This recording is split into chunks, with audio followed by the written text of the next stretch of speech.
يبايعنك على ألا يشركن بالله شيئا ولا يسرقن ولا يزنين ولا يقتلن أولادهن ولا يأتين ببهتان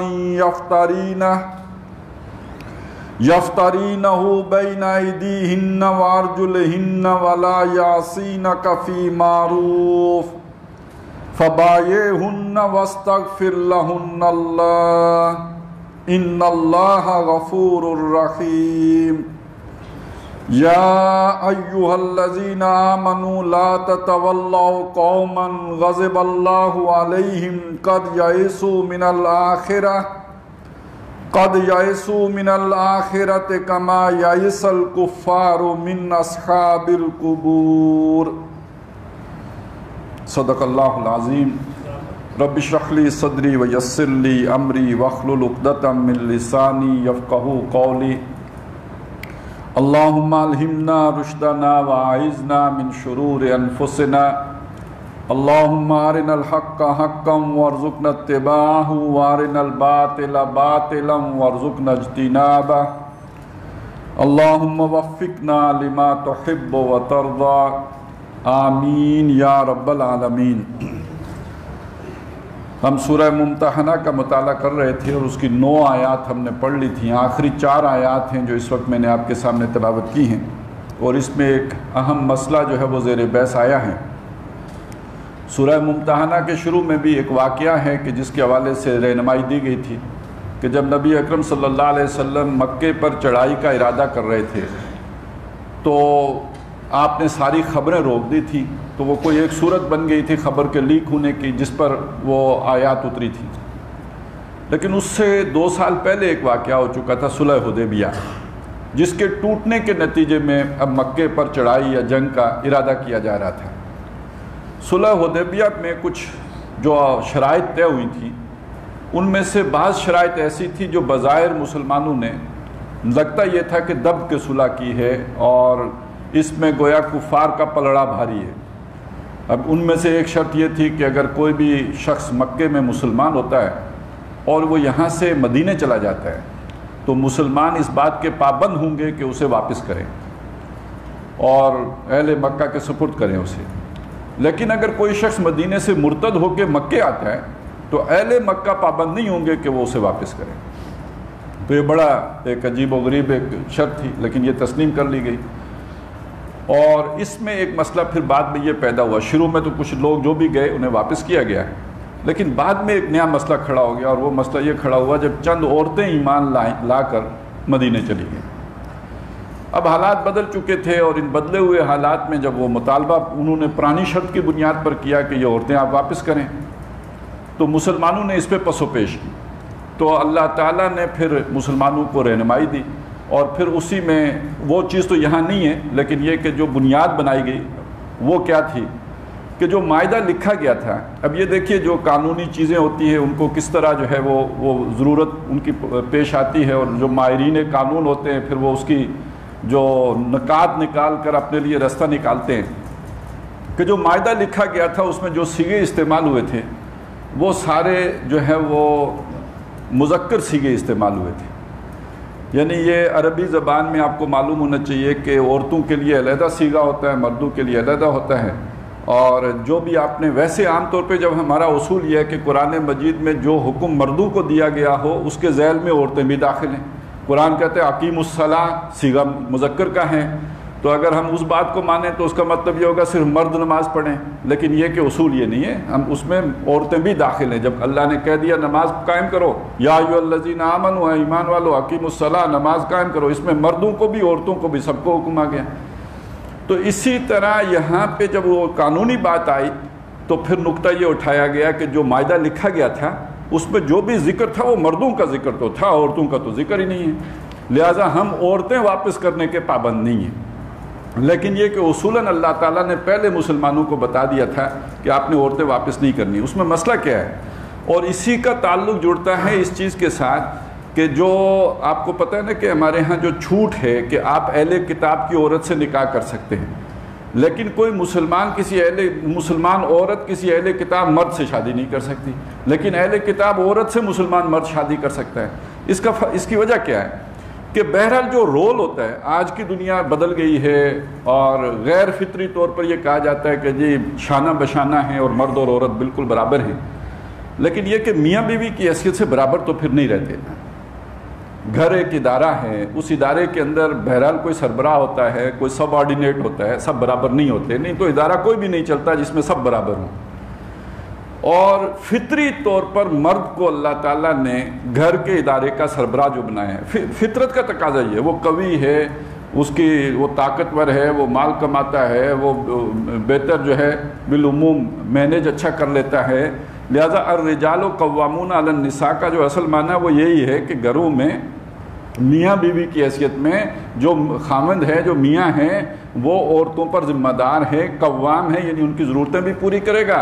اور یہ کہ ان کے اوپر جو ہے اس کا اختیار بھی ہوگا، وہ اس کے ماتحت رہیں گی۔ اسی لیے یہ کانٹریکٹ ہوتا ہے، جو عورت بھی قبول کرتی ہے تب نکاح ہوتا ہے، اس کے بغیر نہیں ہوتا ہے۔ یہ تو باقاعدہ ایک سوشل ایگریمنٹ ہے، اس کے بعد یہ جو ہے وہ طے ہوگا جب وہ بھی مانے کہ ٹھیک ہے میں اسے تسلیم کرتی ہوں۔ اچھا، یہ کرسچنز کے ہاں اس کے لیے جو الفاظ ہیں، وہ خاتون یہ کہتی ہے باقاعدہ پادری کے سامنے جو ہے وہ اس معاہدے میں یہ شک شامل ہے کہ آئی ول اوبے ہم، میں اس کی اطاعت کروں گی۔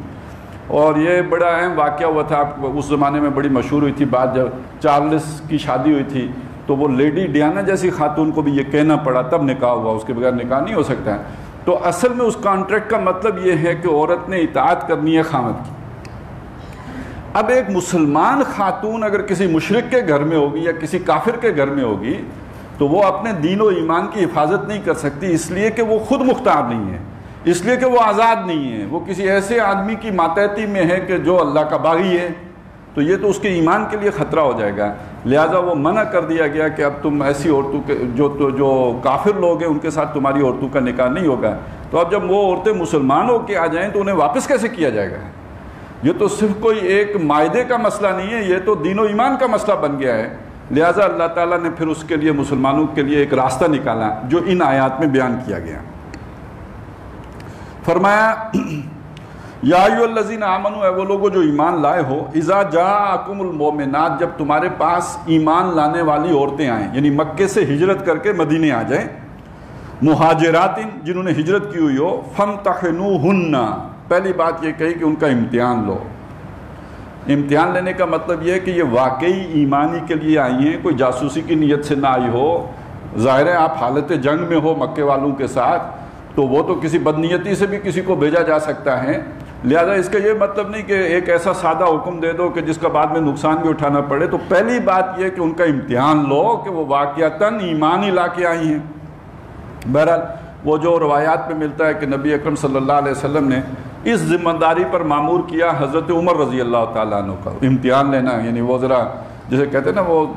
چھان پھٹک کر لینا، وہ کچھ ایسے سرچنگ کوسچن کر کے تو ذرا کھنگال لینا کہ بندے کے اندر کیا ہے۔ تو یہ بھی ایک صلاحیت ہوتی ہے جو ہر آدمی میں نہیں ہوتی۔ تو نبی اکرم صلی اللہ علیہ وسلم نے پھر اس کام کی ذمہ داری حضرت عمر رضی اللہ تعالیٰ عنہ کی لگائی، اور وہ امتحان لیا کرتے تھے۔ فامتحنوہن، تو ان کا امتحان لے لیا کرو۔ اللہ اعلم بایمانہن،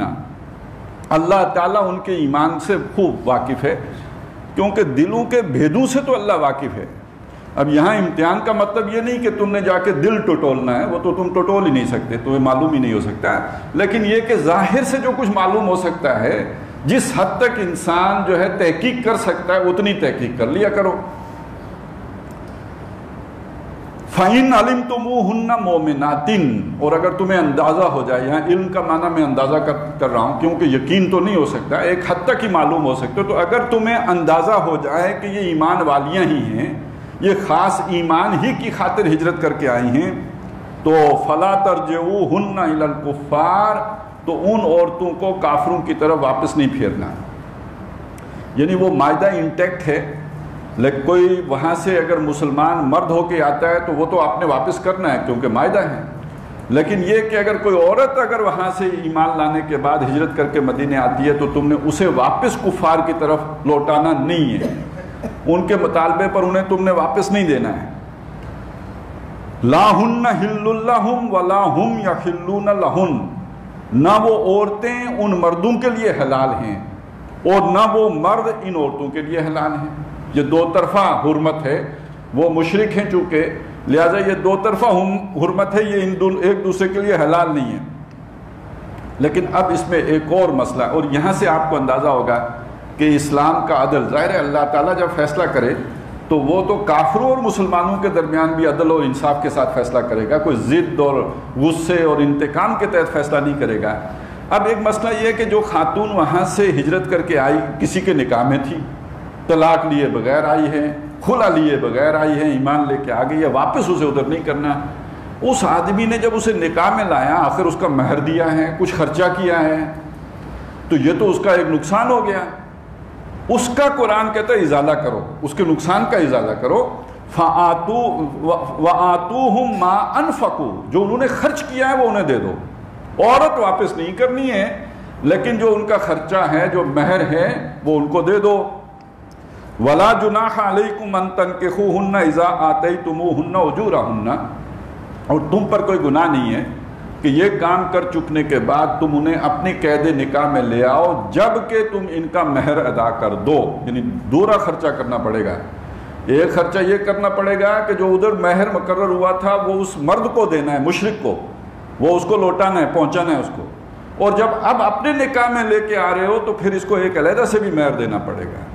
ایک اس کا سابقہ مہر بھی تم نے ادا کرنا ہے، اور وہ مسلمانوں کے بیت المال سے بھی ادا ہو سکتا ہے، وہ حکومت بھی ادا کر سکتی ہے کیونکہ وہ اجتماعی مسئلہ ہے۔ لیکن یہ کہ جو اگلا ہے معاملہ کہ اگر کسی نے نکاح کرنا ہے ان سے، تو وہ نکاح کرنے کے لیے اسے اثر نو ایک مہر ہے جو اس کا ادا کرنا ہوگا اس کو۔ وَلَا تُمْسِكُوا بِإِسْمِ الْكَوَافِرِ، یہ ایک نیا مسئلہ جو یہاں آ کے حل کیا گیا، وہ یہ کہ اے مسلمانوں تم کافر عورتوں کی عصمت کو تھام کے نہ رکھو۔ یعنی اس کا مطلب یہ ہے، اس سے پہلے مسلمانوں کو یہ حکم نہیں آیا تھا کہ اگر ان کی بیوی مشرک ہے تو اسے طلاق دے دے۔ یہ پہلا موقع ہے آ کے کہ جب مسلمانوں کو یہ بات کہی گئی کہ اگر تمہارے گھر میں کوئی مشرک خاتون ہے، پرانا نکاح ہے، چلا آ رہا ہے، اب یہ نکاح ختم کر دو، اسے طلاق دے دو۔ اور وَاسْأَلُوا مَا أَنفَقْتُمْ، اب ظاہر ہے جب طلاق دے دو گے تو وہ اپنی مشرک سوسائٹی میں چلی جائے گی، تو تم ان سے مانگ لو جو تم نے خرچ کیا ہے، انہوں نے جو خرچ کیا وہ ان کو دے دو،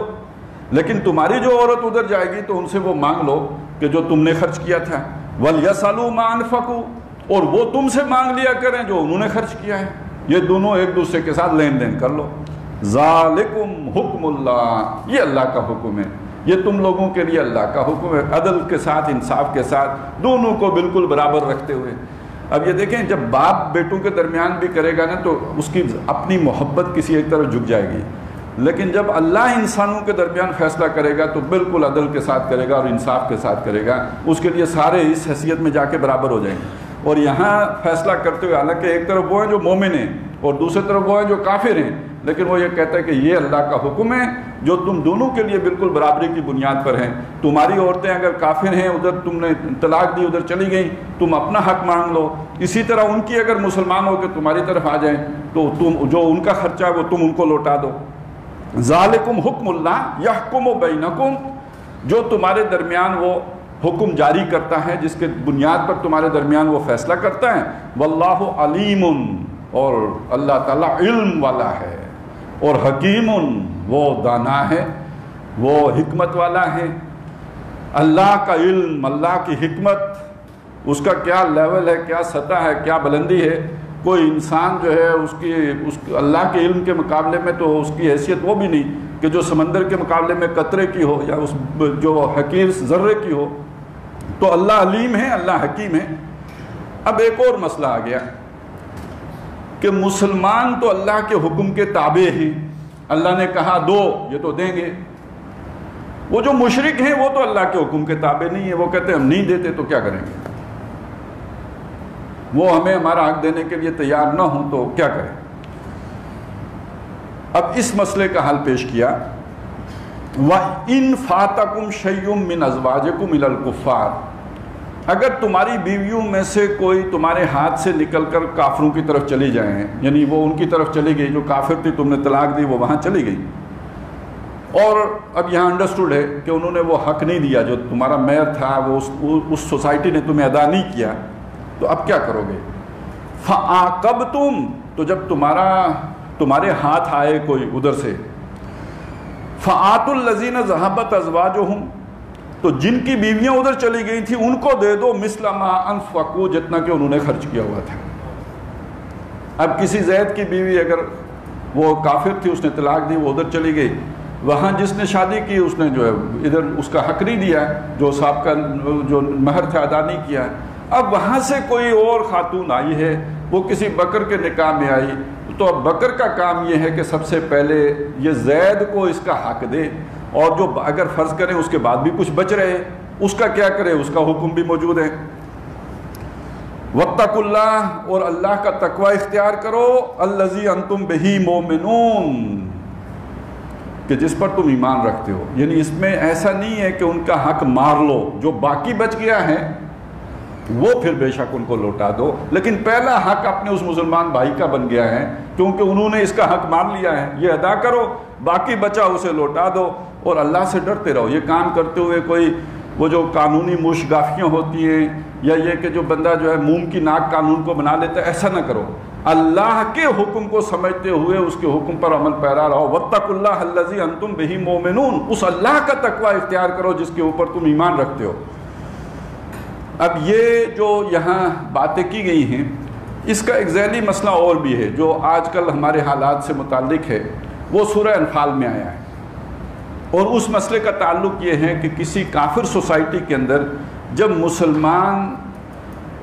مغلوب ہو جائیں، ستائے جائیں، اذیت پہنچائے جائیں، تو مسلمانوں کی کیا ذمہ داری ہے۔ یہ سورہ انفال کے آخر میں یہ مسئلہ زیر بحث آیا ہے۔ پہلی بات تو اس میں یہ کہی، اور یہ خاص اس ماحول کے لیے تھی کیونکہ نبی اکرم صلی اللہ علیہ وسلم کے ساتھ یہ بات فرض کی گئی تھی کہ جو ایمان لائے وہ ہجرت کر کے مدینے ہے۔ لہذا پہلی بات یہ کہی کہ جو ایمان لایا اور اس نے ہجرت نہیں کی، تمہاری اور اس کی کوئی دوستی نہیں، کوئی ولایت نہیں، کوئی آپس میں تعلق نہیں۔ ولایت تمہاری اس کے ساتھ ہے کہ جو ہجرت کر کے مدینے آ گیا ہے، جو اپنی برادری میں رہ رہا ہے، اس کے ساتھ تمہارے کوئی تعلق نہیں۔ تعلق نہ ہونا ایک علیحدہ بات ہے، لیکن وَإِنِ اسْتَنصَرُوكُمْ فِي الدِّينِ، وہ لوگ کہ جو ایمان لائے اور انہوں نے ہجرت نہیں کی، اگر تم سے دین کے معاملے میں مدد طلب کریں، ان کو ستایا جا رہا ہو، ان پر ظلم کیا جا رہا ہو، ان کے ساتھ زیادتی کی جا رہی ہو، اور وہ تم سے مدد مانگیں، فَعَلَيْكُمُ النَّصْرُ، تو تمہاری ذمہ داری ہے کہ تم ان کی مدد کرو، یہ تمہارے ذمے ہے، تمہارے اوپر ہے کہ تم ان کی مدد کرو۔ اچھا، اسی کی وہ اپیل ہے جو سورہ نساء میں کی گئی ہے، وَمَا لَكُمْ، مسلمانوں تمہیں کیا ہو گیا ہے، اللہ تُقَاتِلُونَ فِي سَبِيلِ اللَّهِ، کہ تم اللہ کی راہ میں لڑ نہیں رہے ہو، اٹھتے نہیں ہو، کھڑے نہیں ہوتے ہو، اپنی مجبوریاں لے کے بیٹھے ہوئے ہو۔ وَالْمُسْتَضْعَفِينَ مِنَ الرِّجَالِ وَالنِّسَاءِ وَالْوِلْدَانِ، اور کمزور جو مرد ہیں اور بچے ہیں اور بوڑھے ہیں، وہ پکار رہے ہیں ربنا اخرجنا من هذه القرية الظالم اهلها، کہ ہمارے رب ہمیں نکال، گلو خلاصی دے اس ظالم بستی سے جس کے رہنے والے ظالم ہیں، ہم پر ظلم و ستم کے پہاڑ توڑ رہے ہیں۔ وہ چیخ رہے ہیں، چلا رہے ہیں، وہ مسلمانوں تمہیں کیا ہو گیا، تم ہل نہیں رہے ہو۔ اور یہ سورہ انفال میں کہا وَعَلَيْكُمُ النَّصْرُ، تمہارے ذمے ہے کہ تم ان کی مدد کرو۔ آگے چل کے ایک بات اور کہی، اگر تم نے یہ نہ کیا، اگر تم نے یہ نہ کیا، تَكُنْ فِي الْأَرْضِ فَسَادٌ كَبِيرٌ، تو زمین میں بہت بڑا فساد پیدا ہو جائے گا۔ فساد کیا ہے؟ پھر لوگ ڈر کے مارے کفر اختیار کر رہے ہوں گے، ارتداد کر رہے ہوں گے، اپنا دین بیچ رہے ہوں گے۔ آخر اسپین میں اب بھی بنو امیہ کے خاندان کے لوگ موجود ہیں نا، لیکن کرسچن ہو گئے ہیں۔ اگر زندہ رہنا ہے تو عیسائی بن کے زندہ رہنا ہوگا۔ یہ 1492 میں جب اسپین سے نکالے گئے تو اس کے بعد وہاں مسلمان وہی باقی زندہ وہی رہے عرب جنہوں نے اسلام چھوڑ کر عیسائیت اختیار کر لی۔ اور آج اگر مسلمان ہندوستان کے حالات کو دیکھیں تو اسی کو اس کی کوشش ہو رہی ہے اسپین کی کہ تاریخ کو دہرایا جائے اور ہندوستان سے بھی مسلمانوں کا خاتمہ اسی طرح کر دیا جائے جیسا کبھی کہ اسپین سے کیا گیا تھا۔ تو پھر تو فساد کبیر ہو جائے گا۔ اگر تم نہ اٹھے اور ان کی مدد کو نہ پہنچے تو پھر تو زمین میں بہت بڑا فساد ہو جائے گا۔ اس درمیان ایک مسئلہ اور بیان کیا گیا، وہ مسئلہ یہ ہے کہ جو مسلمانوں کو ستا رہے ہیں، جو مسلمانوں پر ظلم کر رہے ہیں، جو مسلمانوں کو اذیتیں دے رہے ہیں، ان کے ساتھ تمہارا معاہدہ ہے، جنگ نہ کرنے کا معاہدہ ہے۔ کوئی بھی معاہدہ ہو گیا ہے، اب وہ معاہدہ صلح کا معاہدہ ہے، وہ مسلمانوں جو ان کے درمیان مسلمان رہتے ہیں ان کو ستا رہے ہیں، تو اب اس صورت میں کیا کیا جائے؟ کیونکہ جنگ تو آپ کر نہیں سکتے اور وہ مسلمانوں پر ظلم کے پہاڑ بھی توڑ رہے ہیں۔ اس مسئلے کا حل اسی سورہ انفال میں پہلے بیان کیا جا چکا تھا کہ وَإِمَّا تَخَافَنَّ فِي مِن قَوْمٍ خِيَانَةً، اگر آپ کو اندیشہ ہے کسی قوم سے خیانت کا کہ وہ قوم اپنا معاہدہ توڑ دے گی، مسلمانوں پر ظلم و ستم کرنا شروع کر دے گی، تو پھر جنگ کرنے سے پہلے ایک کام اور بھی کرنا ہے، ان مسلمانوں کی مدد کرنے سے پہلے ایک کام اور کرنا ہے، اور وہ کام کیا ہے؟ فَانبِذْ إِلَيْهِمْ عَلَى سَوَاءٍ، وہ جو آپ نے معاہدہ کیا ہے سب سے پہلے وہ پھاڑ کے ان کے منہ پہ دے مارو، تاکہ انہیں پتہ ہو جائے، سوا یعنی برابر ہو جاؤ، دھوکے میں کوئی نہ رہے۔ اس لیے کہ اوپر اگر معاہدہ ہے، انہوں نے زیادتی کی ہے، آپ نے اچانک جنگ ان کے اوپر مسلط کر دی ہے، تو وہ تو اس دھوکے میں رہے کہ تمہاری اور ان کی صلح ہے۔ تو سب سے پہلے مسلمان کو خیانت نہیں کرنی چاہیے۔ دنیا والے خیانت کرتے ہیں تو کیا کریں؟ چالاکیاں کرتے ہیں اور اسے جنگی حکمت عملی قرار دیتے ہیں، دیا کریں۔ جسے اللہ کی مدد چاہیے اسے خیانت نہیں کرنی چاہیے، اسے سب سے پہلے وہ معاہدہ ختم کرے تاکہ دشمن کو بھی پتا ہو کہ معاہدہ ختم ہو گیا، اور اگر اس کی عقل ٹھکانے اسی بات سے آ جائے تو اور کیا آپ کو چاہیے؟ تو پہلا کام یہ کرو کہ فَانبِذْ إِلَيْهِمْ عَلَى سَوَاءٍ، ان کا معاہدہ ان کے منہ پہ دے مارو، اور اس کے بعد پھر اگلا کام اللہ نے آپ کو بتایا ہوا ہے کہ آپ کیوں نہیں اٹھتے، کیوں نہیں جو ہے ان کے لیے کھڑے ہوتے۔ تو یہ اس وقت جو ہماری صورتحال ہے، خاص طور پہ دیکھیں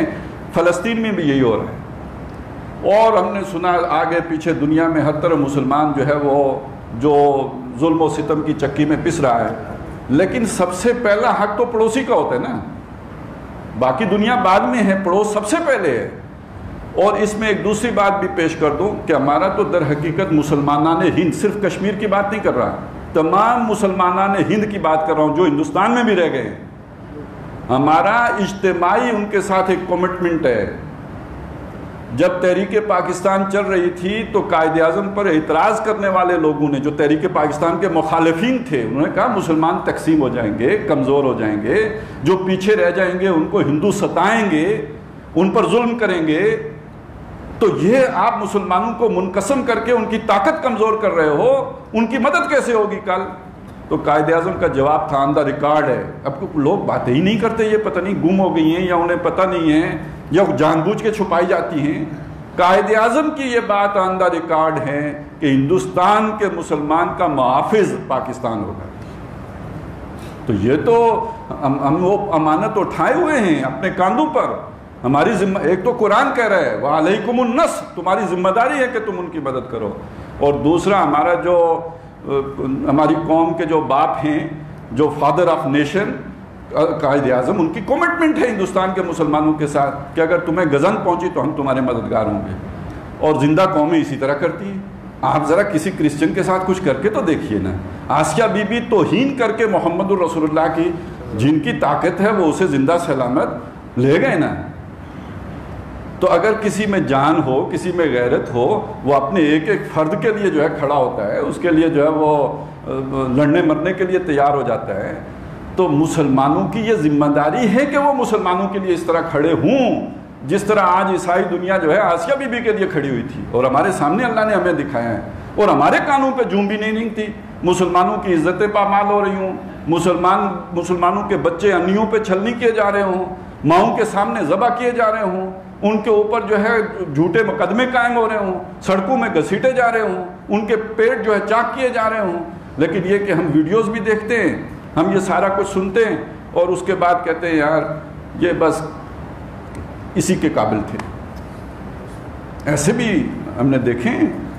سخت دل لوگ جو کہتے ہیں ہاں اسی کے قابل تھے۔ تو بات یہ وہ جس کے بھی قابل تھے، ہم کس چیز کے قابل ہیں؟ ہماری ذمہ داری کیا ہے؟ ہمارے کاندھوں پہ کس چیز کا بوجھ ہے؟ اللہ کی طرف سے بھی ذمہ داری ہے، اور ہمارا جو ملک بنا اس کی تاریخ بھی اس بات کی جو ہے وہ گواہ ہے کہ ہم نے یہ ذمہ داری اٹھائی ہوئی ہے کہ مسلمانوں کی مدد کریں گے۔ اور تیسری بات یہ سمجھے کہ جب معاملات یہاں تک پہنچ جائیں تو پھر یہ جیسے کہ ہمارے پہنچ چکے ہیں، ہماری اپنی زندگی کے اوپر بھی سوالیہ نشان لگا ہوگا۔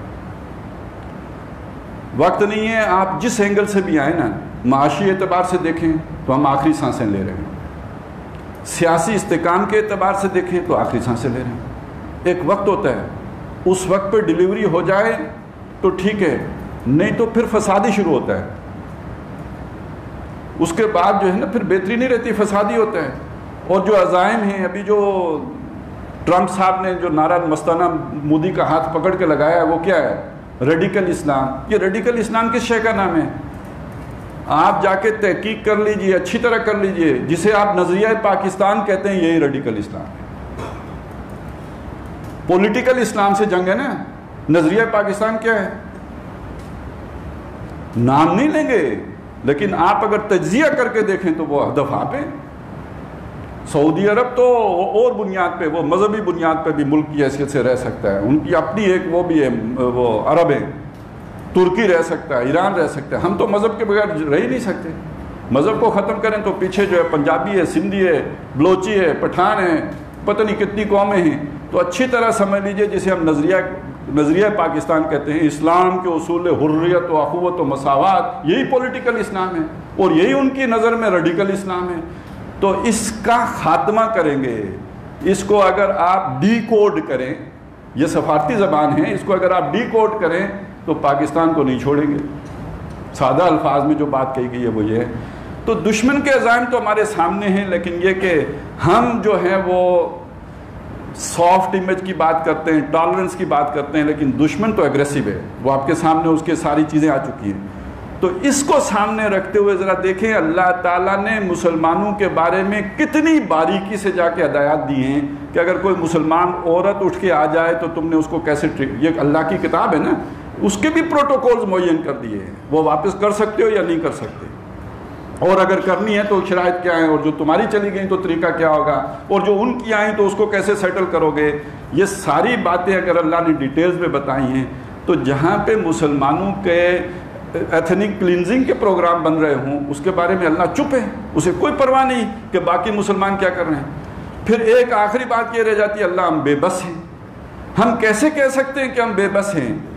جب ہمارے پاس بہترین ٹیکنالوجی موجود ہے، ہم صفائے ہستی سے مٹانے کا دعویٰ بھی کر سکتے ہیں، تو پھر کیسے کہہ سکتے ہیں کہ ہم بے بس ہیں؟ تو یہ بات اچھی طرح میں معلوم ہونی چاہیے کہ یہ صرف کوئی علاقائی مسئلہ نہیں ہے، یہ صرف کوئی تقسیم ہند کا معاملہ نہیں ہے، اس کے ڈانڈے آ کے ہمارے دین کے ساتھ بھی مل جاتے ہیں۔ اور یہ ساری ذمہ داری اصلاً کس پر ہیں؟ ان لوگوں پر ہیں کہ جن کے پاس فیصلے کا اختیار ہے، اصلی ذمہ دار وہ ہیں، اور اللہ کے ہاں بھی وہی مکلف ہوں گے۔ باقی یہ کہ مولوی صاحب کی ذمہ داری توجہ دلانے کی ہے، ان کے بس میں اتنا ہی ہے، وہ یہی کر سکتے ہیں، اور اگر یہ نہیں کریں گے تو وہ بھی گونگے شیطان ہیں،